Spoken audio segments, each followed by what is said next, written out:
Eu era o comandante da Área 51. Eu mentia e dizia que nunca tinha trabalhado lá.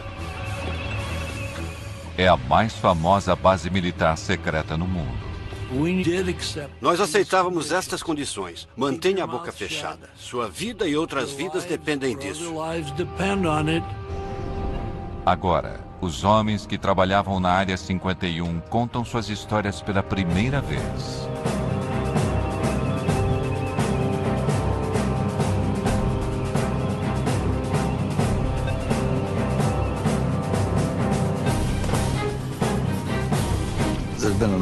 Houve uma grande quantidade de informações erradas, alimentadas pela curiosidade natural das pessoas. Quem não sabe o que está acontecendo quer descobrir.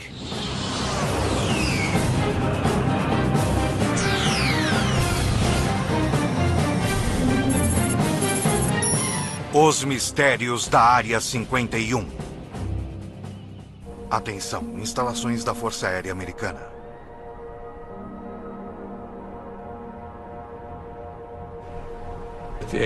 A CIA nunca admitiu e nunca irá admitir que existiu uma Área 51. Ponto final. Criada pela CIA em 1955 para desenvolver e testar os projetos militares mais secretos dos Estados Unidos, a Área 51 recebeu o nome de uma coordenada em um mapa. Embora oficialmente ela não exista, imagens atuais de satélite do deserto de Nevada mostram 7 pistas e mais de 25 hangares. Envolta em segredos, o acesso sempre foi muito restrito. Mas, finalmente, os primeiros programas que deram início a tudo estão sendo liberados e lembranças podem ser trazidas à luz.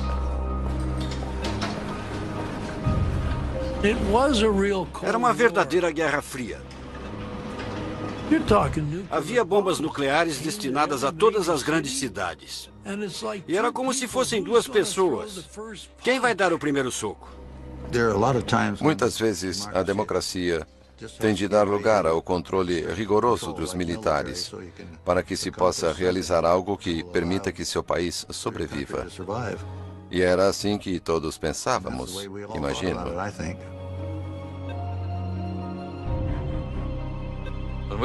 Quando tínhamos uma reunião, lápis e papel não eram permitidos. Os pilotos não podiam conversar entre eles. Nada era escrito. Ficava tudo em nossas cabeças. Quando entrávamos para o programa, recebíamos um codinome. Meu primeiro nome era Ken, e o sobrenome começava com C, de Collins. Mas era Colmar, C-O-L-M-A-R. No meu caso, não sou tão curioso. O que era bom no aspecto do segredo. Se eu não preciso saber, eu não vou perguntar. Me disseram para não me incomodar com o que eu podia fazer, que eu estava liberado pelas mais altas autoridades em Washington. Eles tinham um mecanismo para saber o que eu estava fazendo, o que estava dizendo e para onde estava indo.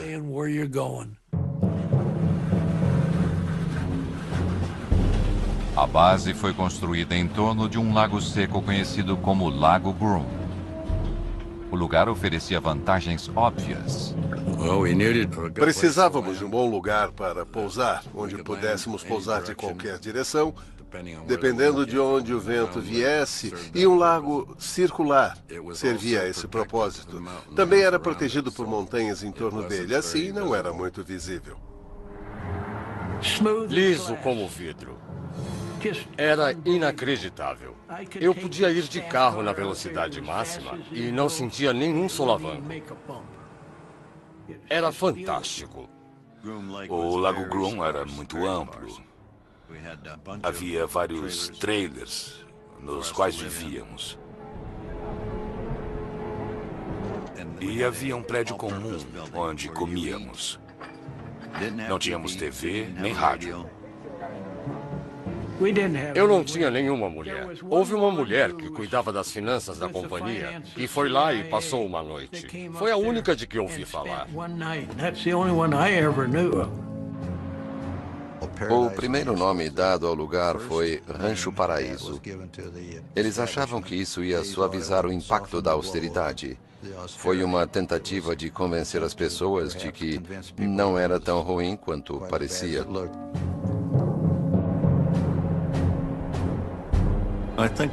O encanto da Área 51 é que apenas tinha um trabalho a fazer. E que não fosse necessário, não ia para lá. Não ia querer ir para lá. Porque não era grande local de férias. Era um trabalho muito duro. A CIA precisava de um certo tipo de homem para trabalhar na Área 51. Optávamos por ser guerreiros silenciosos. As seletivas de segurança eliminavam as pessoas que gostavam de se exibir. Eu tinha recebido minha primeira credencial de segurança. E fui ao cinema, enquanto minha esposa foi fazer compras com minha mãe. Estava no meio do filme quando entrou uma mulher, uma jovem da minha idade.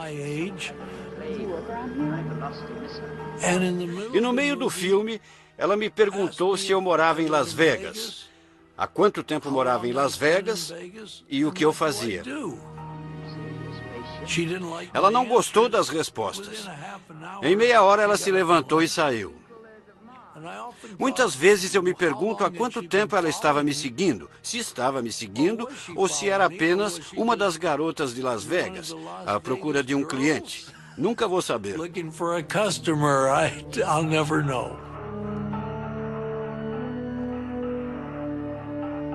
Não nos disseram o que ia ser. Não tínhamos ideia.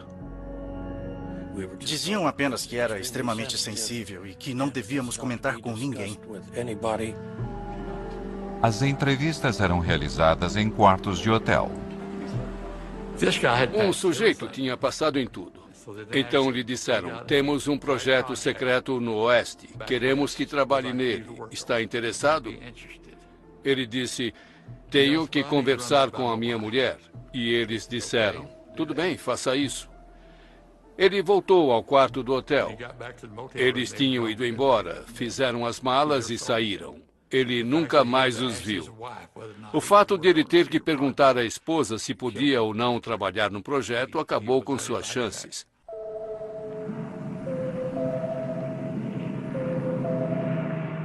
A Área 51 foi criada para um projeto ultra-secreto chamado Aquatone.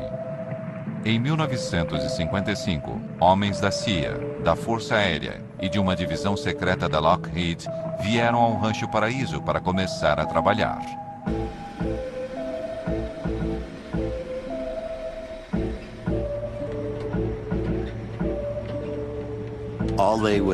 Todos nos perguntavam, você vai realmente ser voluntário para ser uma cobaia? E a maioria das pessoas não aceitava, mas eu aceitei. E sabíamos que tínhamos que usar trajes pressurizados. Tinha que ser alguma coisa envolvendo altitude.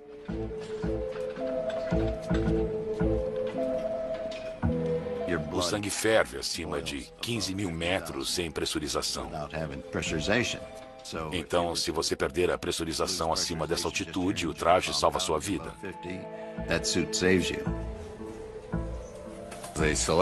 Escolheram um fabricante em Boston que fez os trajes sob encomenda. Tinham de ser feitos sob medida, bem justos. Por isso fomos ao David Clark, que fazia sutiãs para a Sears. Sei que algumas pessoas estavam animadas porque era emocionante, mas eu não. Eu mal podia dormir, ler um livro ou pensar sobre o que eu ia fazer, porque algumas das missões não eram voar de uma certa maneira para conseguir fazer as coisas. Cada quilo extra, até mesmo as rodas, podiam limitar a capacidade do U-2 de voar alto. Todo o combustível ficava na asa, não tinha como não arrastar a ponta no chão. Então as rodas mantinham as asas levantadas e assim que elas tinham sustentação, as rodas caíam e eu já decolava subindo em espiral.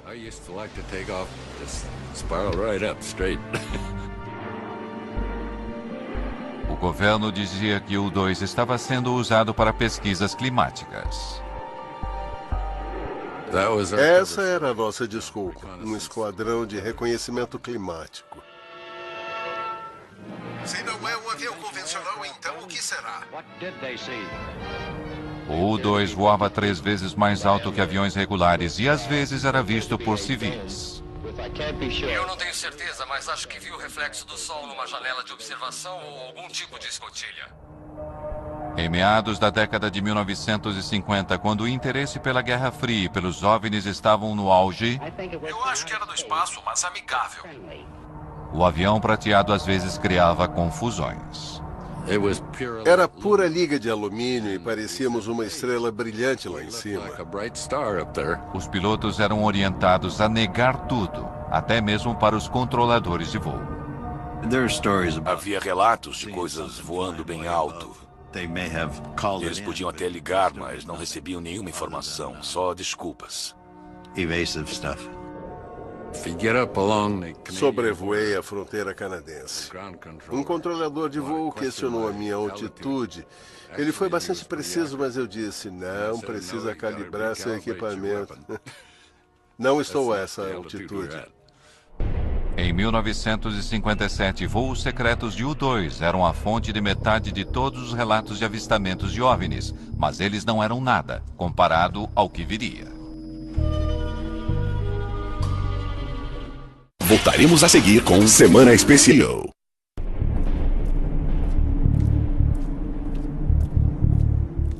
A Área 51 era tão remota que a maioria dos funcionários vinha semanalmente de Burbank ou Las Vegas.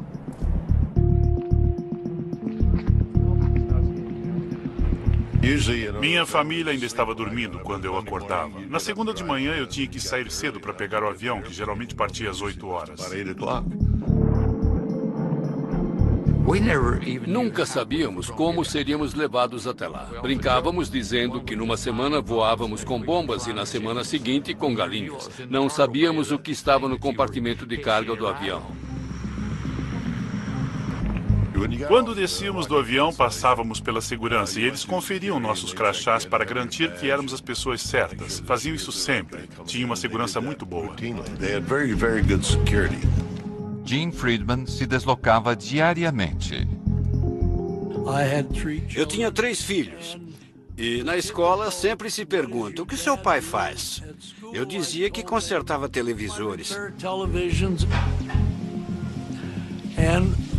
E a minha esposa ficava tão ocupada na criação dos filhos, em prepará-los para a escola, que ela não se interessava muito. E ela sabia que eu mexia muito com televisores.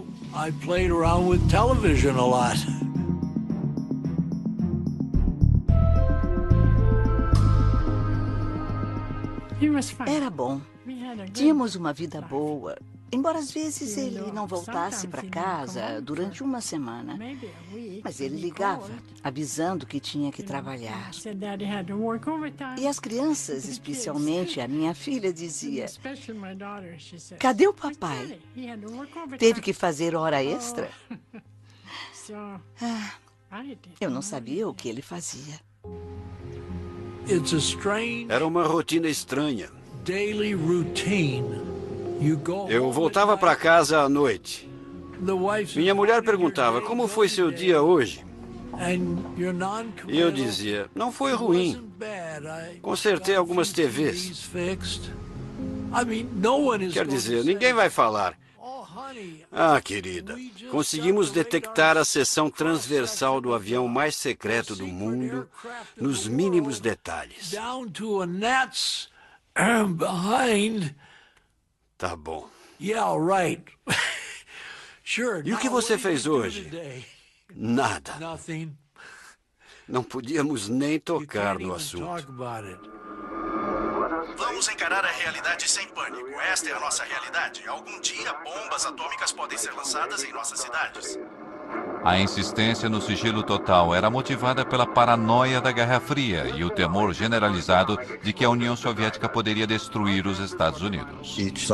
Um lado desconfiava do outro e o país tinha medo de ser dizimado por um ataque nuclear.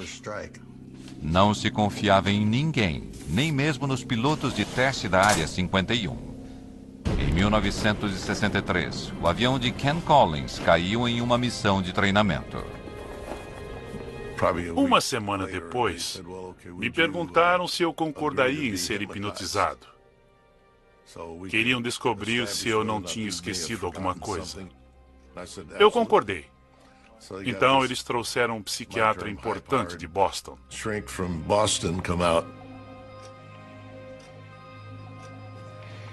Mas ele não conseguiu me hipnotizar. Ele ficou sentado falando comigo normalmente e eu continuava sendo como sempre fui. E ele não conseguiu me hipnotizar. Uns dias depois, um cirurgião da Lockheed chamou e perguntou se eu permitiria que me aplicassem pentotal de sódio. Eu disse que sim, e faria sem problemas. Eu disse à minha esposa que estava indo para Lockheed trabalhar. E ela disse, é domingo, você nunca trabalha no domingo. Eu disse que era um dia especial e ela concordou. Às 6 da tarde, eles me levaram para casa e eu ainda estava sob a influência do pentotal de sódio.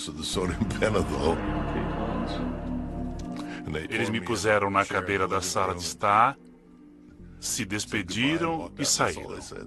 Não falaram nada para minha esposa. Tinham levado meu carro, deram a chave. Ela ficou uma fera.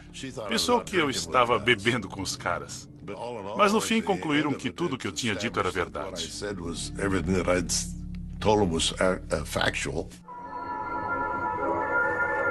Quando uma bomba assim explode perto do solo, dezenas de milhares de toneladas de... O governo corria para desenvolver armas cada vez mais potentes e decidiu realizar testes nucleares ao lado de sua base secreta, a Área 51. Coloquem os óculos. Ficávamos no meio da área de testes nucleares em Nevada e ninguém queria ir até lá. Essa privacidade era muito importante para podermos trabalhar. E fazíamos tudo com uma boa dose de segredo. Mas com mais de 450 explosões nucleares entre 1955 e 1968, o local tinha seus inconvenientes. Quando havia explosões nucleares lá, éramos avisados e tínhamos que evacuar o local. Uma vez demoramos quase 2 semanas para voltar por causa do clima e dos ventos desfavoráveis. Tivemos que usar crachás de radiação para ter certeza de que não estávamos contaminados.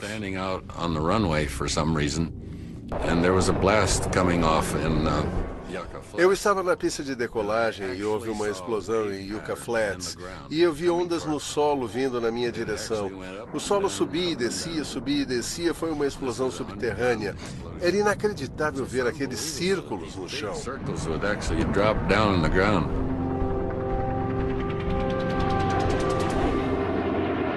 Diante das pressões da Guerra Fria, os Estados Unidos temiam que o U-2, o principal projeto da Área 51, já estivesse se tornando vulnerável aos mísseis soviéticos.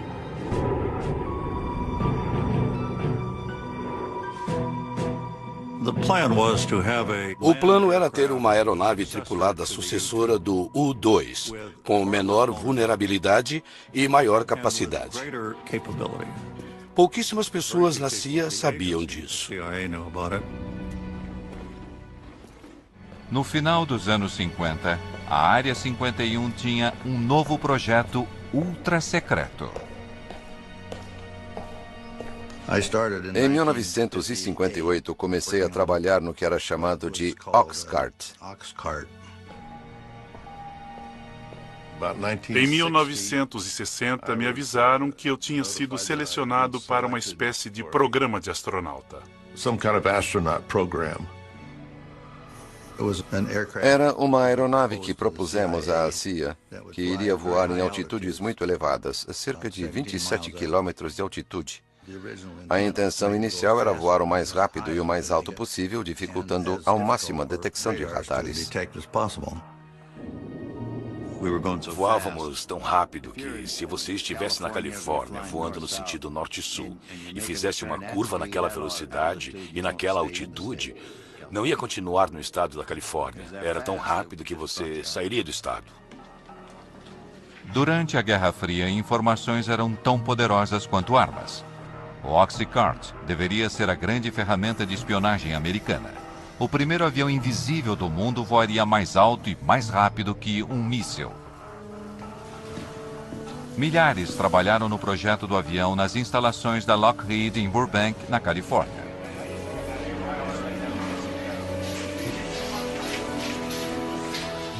Mas, apesar da grandeza da produção, o projeto permaneceu secreto. O Oxcart tinha um grau de segurança próprio e era o mais alto possível. A aeronave precisava suportar as temperaturas geradas pelo atrito do ar durante um voo através da atmosfera a 3.200 km por hora. O Oxcart tinha 93% de titânio, um material que nunca tinha sido usado num avião. Para conseguir o titânio, era preciso fazer um acordo com a União Soviética. A forma como a CIA trouxe esse material da Rússia, pelo que sei, até hoje é segredo. Não sei como fizeram isso, não sei quem fez. Mas recebemos o titânio de que precisávamos.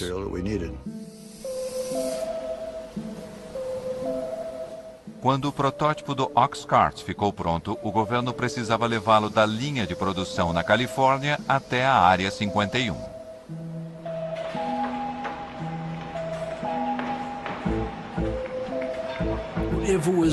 Se fosse redondo, iam colocá-lo numa caixa quadrada. Se fosse quadrado, iam colocá-lo numa caixa redonda. Era muito longo e as asas muito grandes. Assim, as partes foram separadas e levadas de Burbank até o Lago Groom. Ninguém quer uma carreta larga numa estrada movimentada.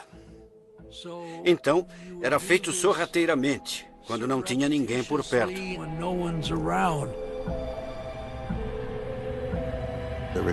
Foi preciso ajuda da Polícia Rodoviária da Califórnia, de Nevada, da CIA e de muito mais gente. O caminho teve de ser limpo, tiveram de cortar as árvores, retirar tudo das laterais da rodovia para as caixas poderem passar.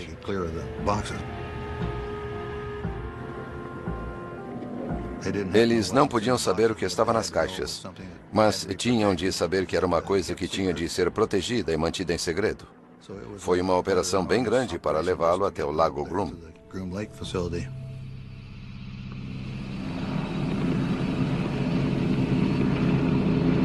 Ken Collins foi um dos primeiros pilotos a ver o Oxcart depois que ele chegou à Área 51. Eu fui até lá. O oficial de operações estava lá e me perguntou se eu gostaria de ver o que ia pilotar. Eu disse, claro. Fomos ao hangar e as janelas no topo eram o único lugar de onde vinha alguma luz. Nas sombras eu vi aquele lindo avião. Era incrível. A primeira impressão era de uma nave espacial. Voltaremos a seguir com Semana Especial Invasão Extraterrestre no Nat Geo.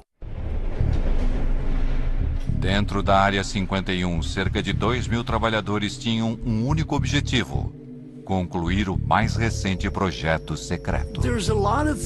Tinha muitas coisas que as pessoas não precisavam saber. É por esse motivo que existia tanta mística em torno da Área 51. Eles não sabiam o que estava acontecendo.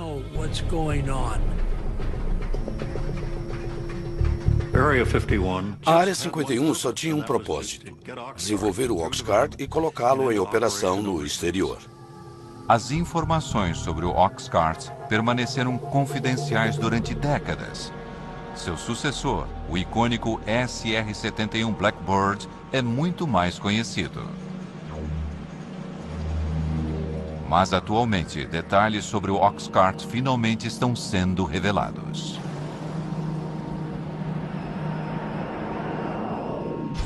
O Oxcart foi o primeiro avião furtivo do mundo, projetado para ser virtualmente invisível aos radares inimigos. Nos testes de que participei, o avião sobrevoava uma estação de radares. A ideia era descobrir se eles podiam voar sem serem detectados. Fui à sala de controle de radares para ver o que acontecia quando a aeronave passava. Eu estava lá e ninguém conseguia ver muita coisa acontecendo. De repente, pareceu que uma escada tinha caído no telhado. Era a onda de choque do avião. Ele não foi visto nos radares. Parecia que estava fazendo o seu trabalho. A aeronave podia ir de uma costa a outra dos Estados Unidos em 70 minutos, mas seu único objetivo era a espionagem. Estas imagens feitas sobre a Coreia do Norte foram liberadas pela CIA e nunca tinham sido divulgadas antes. Elas revelam a capacidade do avião de fotografar objetos no solo, voando a 27 mil metros de altura, numa velocidade de 3.500 km por hora.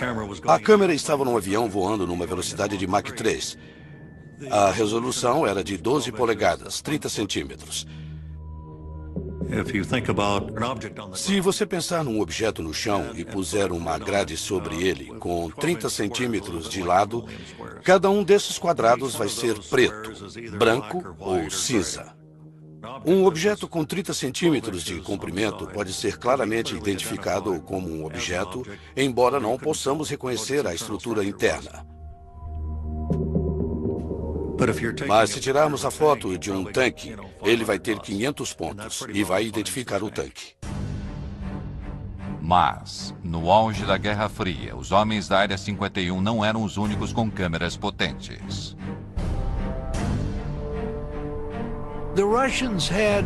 Os russos tinham de 4 a 6 do que chamávamos de latas de cinzas. Tínhamos uma estação de monitoramento de satélites e éramos avisados do momento em que o satélite deveria passar. Quando se aproximavam da nossa região, fechávamos tudo. Tínhamos galpões de emergência. Se um avião estivesse a céu aberto, quando o satélite estivesse se aproximando, era rapidamente levado para esses edifícios. Mas, às vezes, um modelo do Oxcart era colocado sobre um pilar para que suas propriedades furtivas pudessem ser testadas. E com os soviéticos espionando do alto, isso representava um problema. Era muito difícil disfarçar um avião em cima de um poste quando o satélite passava. O pessoal da segurança não queria que eles vissem. Não tínhamos outra opção a não ser tirar a maquete de lá e colocá-la no hangar. E depois colocá-la de volta no lugar.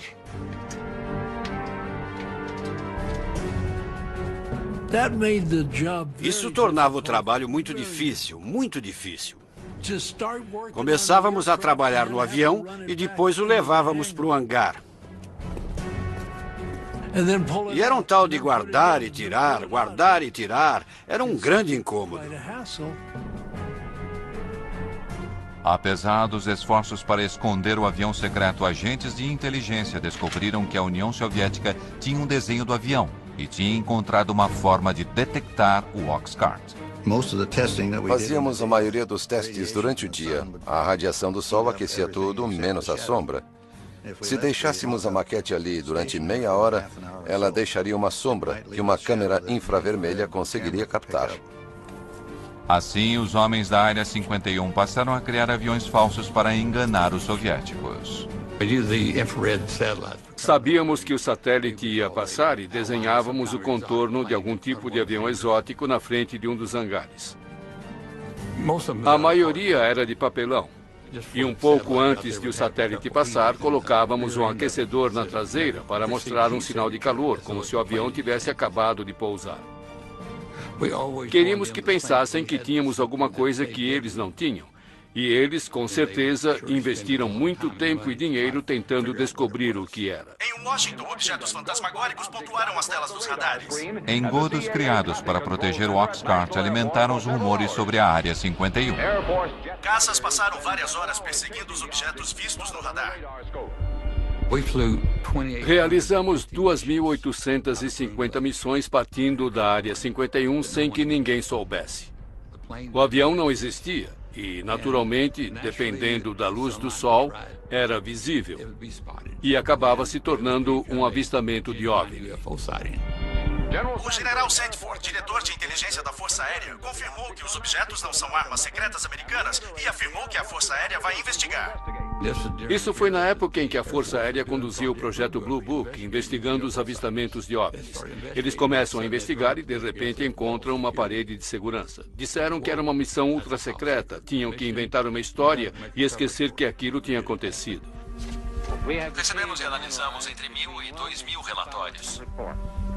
Assim, os pobres coitados do projeto Blue Book tiveram que inventar uma história para explicar os avistamentos. Com todo respeito à Força Aérea, acredito que alguns deles sejam de origem interplanetária. Os controladores de tráfego aéreo tiveram de ser alertados para não relatarem algo se movendo tão rápido no espaço aéreo americano para não alarmar as pessoas. Os pilotos comerciais criavam problemas. Eles viam a aeronave subindo, chegando a 24 mil metros. E os aviões comerciais estavam a 12. E eles entravam em contato com o solo e falavam feito desesperados. Mas eles viam. E os passageiros viam. O FBI ia até o aeroporto em que pousavam e os faziam assinar um documento para não revelar o que tinham acabado de ver. Mas acontecia um desastre na Área 51. A máquina de acobertamento era acionada.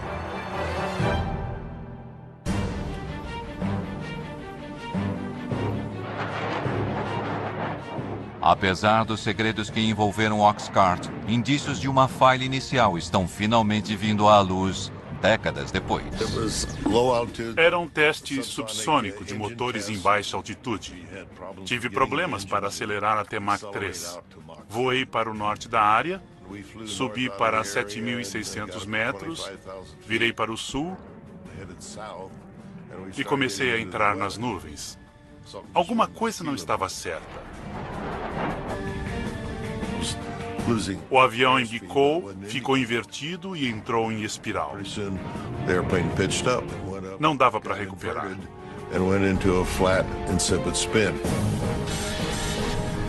Então achei melhor ejetar. Foi o que eu fiz. Ejetei para baixo porque eu estava de cabeça para baixo. Ken tomou a decisão certa e ejetou. A única coisa que pensei foi que eu odiei ter que abandonar um avião tão bom.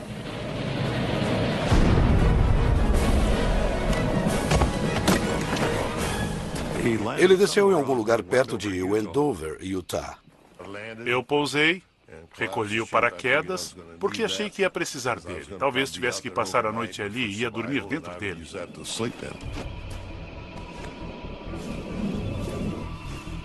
Minha lista de checagem tinha se espalhado. Comecei a recolher algumas das páginas, eram todas confidenciais e tinham o carimbo de secreto. Tudo que eu consegui recolher eu pus no bolso. Passou uma picape no deserto e tinha 3 homens nela.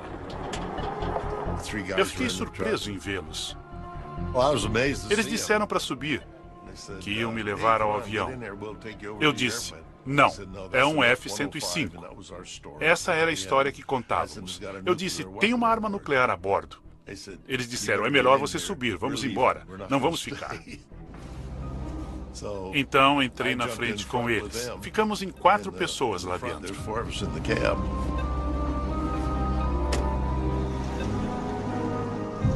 Não sei onde eles achavam que estávamos indo. Se a bomba explodisse, estava tão perto que não teria feito qualquer diferença. Depois da história que Collins contou, eles não estavam muito ansiosos para ir até o local da queda.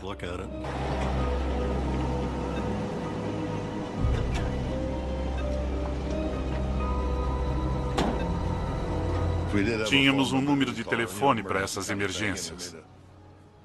Fiz uma chamada rápida, me identifiquei, só precisavam saber disso e eu lhes disse onde estava.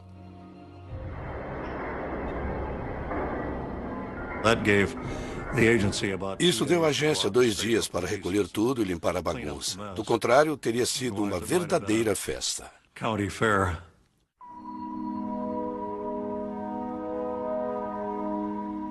Esta é a primeira vez que fotos do esforço do governo para limpar o local do acidente são reveladas.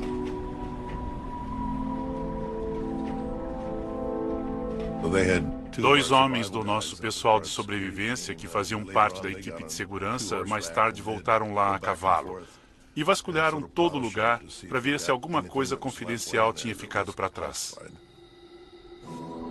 Em virtude do acobertamento e da localização remota, a limpeza foi boa o bastante para manter o local do acidente em segredo durante décadas. Foi considerado um acidente de F-105. Aviões caem o tempo todo em torno das bases militares. E tudo foi esquecido. 50 anos depois, o historiador aeroespacial Peter Merlin encontrou o local do acidente que o governo tentou apagar da história. Agora estamos de fato no campo de destroços. Durante o processo de limpeza do local, as peças maiores foram cortadas com maçaricos e levadas para a Área 51 num avião de carga. Ele examinou o deserto durante anos, usando informações de documentos liberados. Este memorando secreto foi liberado pela CIA. Ele diz: todos os vestígios de 123 foram retirados do local do acidente. Minha experiência com locais de acidentes diz que sempre resta alguma coisa. Esta peça aqui faz parte da estrutura da asa. O A é de A12, W indica a asa, e 667 era o número do desenho. Isto é do interior da cabine, é o selo de inspeção.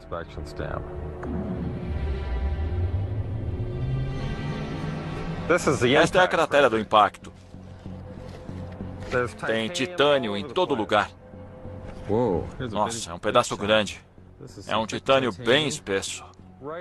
A fuselagem atingiu o solo bem aqui, nos 2 lados. Há uma depressão causada pelos motores. Uma bem aqui. É uma depressão causada pelo motor. Aconteceria a mesma coisa hoje se um avião secreto da Área 51 caísse aqui. Provavelmente haveria as mesmas restrições de segurança. Também inventariam uma história para acobertar. Voltaremos a seguir com Semana Especial.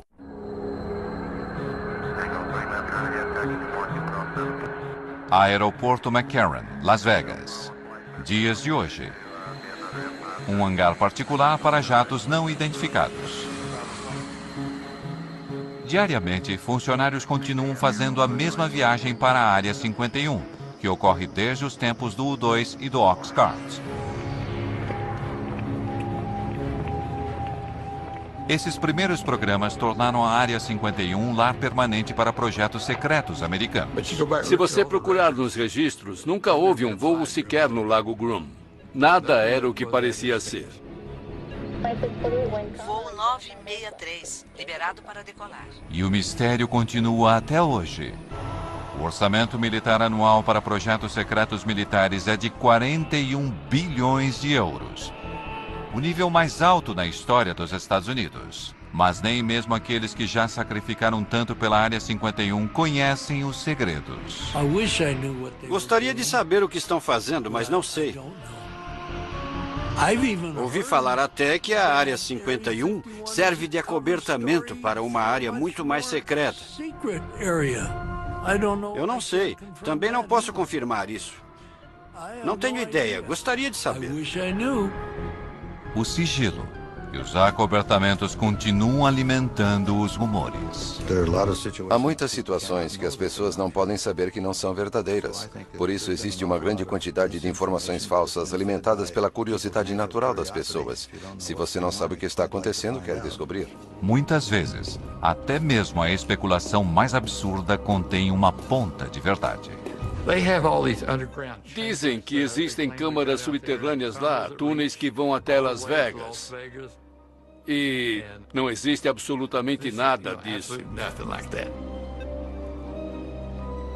Foram realizados testes nucleares subterrâneos porque na superfície espalhariam radioatividade.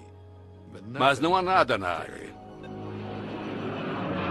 Outra coisa que dizem é que obtivemos toda essa velocidade e tecnologia a partir de engenharia reversa feita em naves extraterrestres. É verdade que fizemos engenharia reversa, mas foi num MiG-21 russo capturado em 1968. Nós o desmontamos para ver como os russos tinham feito. E então montamos de novo e voamos com ele.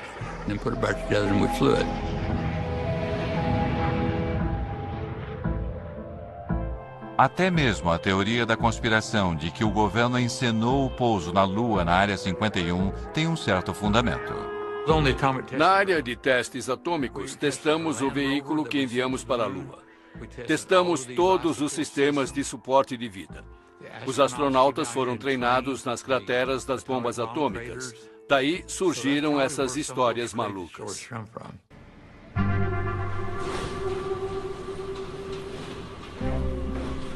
Quando as pessoas se inscreviam para os projetos do Oxcart ou do U-2, sabiam que isso talvez nunca fosse revelado. Basicamente, estavam dizendo: ei, olha, é um segredo de família e estamos dispostos a ir para o túmulo com ele. Foi uma honra muito grande ter um trabalho com tanta confiança depositada em mim, em nome do país.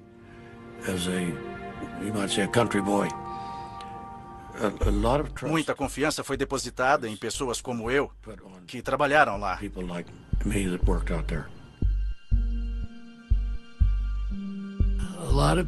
Muitas pessoas dedicaram suas vidas. Algumas famílias se separaram.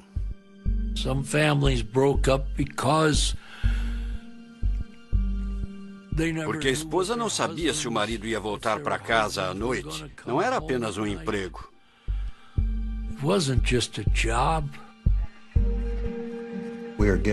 Tínhamos de realizar algumas tarefas. Acreditávamos nisso, fazíamos o melhor possível. Fico feliz com o resultado. Mas quando se trata do que aconteceu na Área 51, a única certeza que temos é a de que nunca saberemos de tudo. Estou contando uns 5% do que aconteceu. Só contei uma parte da história, sério. Tenho que ser sincero. Versão Marshmallow São Paulo.